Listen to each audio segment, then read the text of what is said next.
something suddenly happens here. I've left McGill University.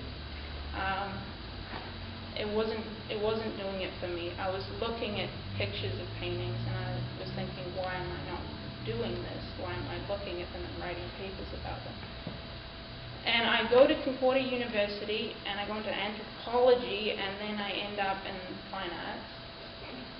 And I'm in one drawing class and one painting class. And my painting class isn't going good. I'm completely stagnated. I don't know what I have to say.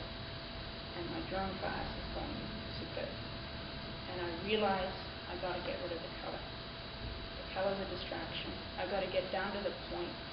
I think art's about essentialism. You've got to edit out the decoration and get down to what's important and what are we left with.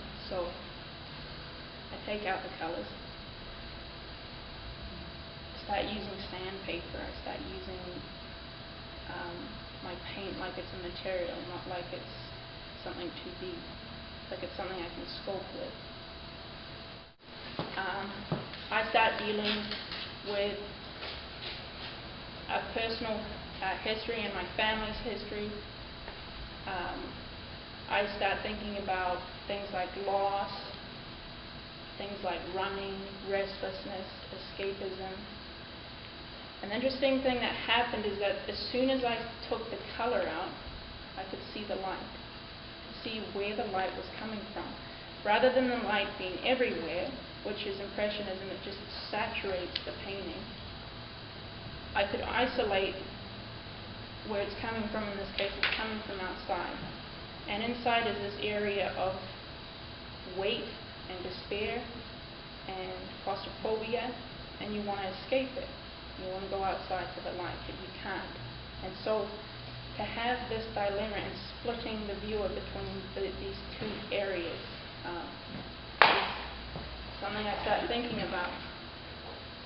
It's a close-up of the mother. I haven't painted many portraits, but I did a few at this point. These are some of the drawings that I was doing at the time. I'm in a class called Painting in the Body, and I start painting the body like landscape. Concordia University is in Montreal, by the way. Concordia is a conceptually based art school.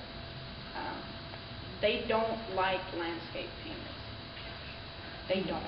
In fact, I got in the back door at Concordia. I wasn't accepted into fine arts because I applied with my impressionistic stuff. And that stuff has been done before, many, many times. And they don't want to see that. They want to see what you have to say, even if you can't say it very well.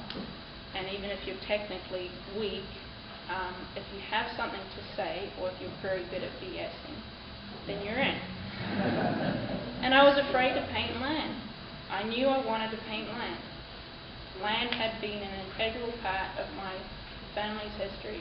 My parents were sheep and cattle farmers in New Zealand, and their identity was very much entrenched in the land, but we later became travelers, and so land was a place to explore and a place to escape to.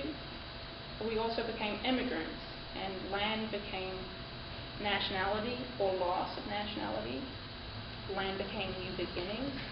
It represented so much, but eventually, this personal story, I think, became much bigger, and I started forgetting about me, there's plenty, and think about what this means about human beings and how we relate to land in general. So I started thinking about these things in my papers at school and stuff.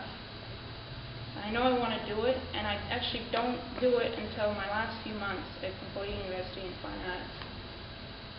This is the first, and then I jump in the deep end. This was the first of everything that really happened ever since. And I think everything that happened ever since is already in this painting.